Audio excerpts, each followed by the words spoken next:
حوالہ تفسیر معارف القرآن سورہ النساء آیت نمبر 5۔ اعوذ باللہ من الشیطان الرجیم، بسم اللہ الرحمن الرحیم۔ وَلَا تُؤْتُوا السُّفَهَاءَ أَمْوَالَكُمُ الَّتِي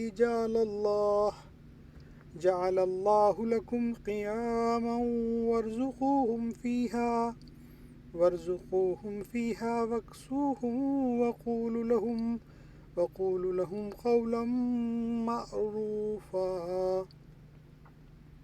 ولا اور نہ تؤتوا دو سفہاء بے عقل جمع اموالہم اپنے مال التی جو جعلا بنایا اللہ تعالی لکم تمہارے لیے قیاماً سہارا ورزقوہم اور انہیں کھلاتے رہو فیہا اس میں وکسوہم اور انہیں پہناتے رہو وقولوا اور کہو لہم ان سے قولاً بات معروفہ معقول۔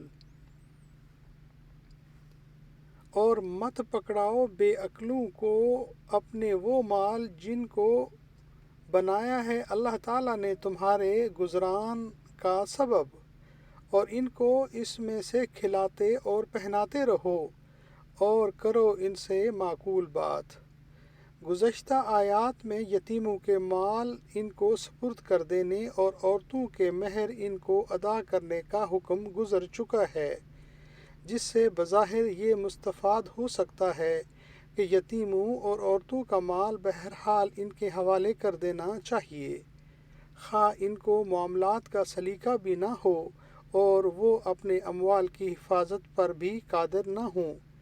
اس غلط فہمی کو دور کرنے کے لیے ان آیات میں فرمایا ہے کہ کم عقلوں کو اموال سپرد نہ کرو اور ان کی جانچ کرتے رہو۔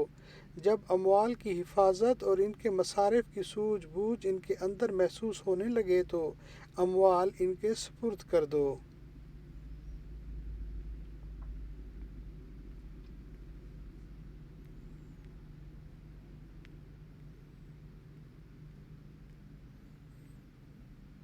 مفسر قرآن حضرت عبداللہ بن عباس بیان فرماتے ہیں کہ قرآن مجید کی اس آیت میں یہ ہدایت فرمائی کہ اپنا پورا مال کم عقل بچوں عورتوں کے سپرد کر کے خود ان کے محتاج نہ بنو، بلکہ اللہ تعالیٰ نے تم کو قوام اور منتظم بنایا ہے۔ تم مال کو خود اپنی حفاظت میں رکھ کر بقدر ضرورت ان کے کھلانے پلانے پہنانے پر خرچ کرتے رہو، اور اگر وہ مال کو اپنے قبضہ میں لینے کا مطالبہ بھی کریں تو ان کو معقول بات کہہ کر سمجھا دو جس میں دل شکنی بھی نہ ہو اور مال بھی ضائع نہ ہونے پائے۔ مثلاً یہ کہہ دو کہ یہ سب تمہارے ہی لیے رکھا ہے، ذرا تم ہوشیار ہو جاؤ تو تمہیں دے دیا جائے گا۔ صدق اللہ العظیم۔ اللہم صلی وسلم علی نبینا محمد و آل محمد۔